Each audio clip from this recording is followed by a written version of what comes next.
Social মিডিয়ায় লাভজনক বিনিয়োগের প্রলোভন দেখিয়ে এখন পর্যন্ত গ্রাহকের কাছ থেকে কোটি টাকারও বেশি আত্মসাৎ করেছে এমন এক প্রতারক চক্রের 3 সদস্যকে রাজধানীর ভাটারা থেকে গ্রেপ্তার করেছে র্যাব।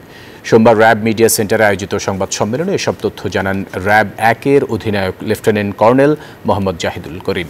বলেন, চক্রটি ফাঁদ তৈরিতে ছদ্মবেশে ধরত বিদেশি নাগরিকের ফেসবুক, হোয়াটসঅ্যাপ, টেলিগ্রাম, অনলাইন মাধ্যমেই মূলত তৈরি করে প্রতারণার জাল।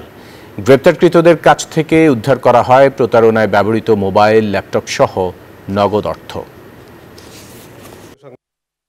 সাম্প্রতিক সময়ে সোশ্যাল মিডিয়ায় বিভিন্ন বিদেশি নম্বর ব্যবহার করে বিনিয়োগের প্রলোভন দেখিয়ে বিভিন্ন গরিব শ্রেণীর মানুষ, ব্যবসায়ী থেকে শুরু করে রিটায়ার্ড যাদের টাকা আছে বিভিন্ন জায়গায় ইনভেস্ট করবে, তাদেরকে দফায় দফায় অর্থ নিয়ে প্রতারণার মাধ্যমে আত্মসাৎ করছে। আমরা 2জন নাইজেরিয়ান নাগরিক এবং একজন বাংলাদেশিকে আমরা গ্রেপ্তার করতে সক্ষম হই। এখানে উল্লেখ্য যে আমরা যে নাইজেরিয়ান 2জন নাগরিক ধরেছি তার মধ্যে একজন ফ্রাঙ্ক কপুর, তাকে র্যাব 2 বছর আগে একই ধরনের অপরাধের জন্য গ্রেফতার করেছিল।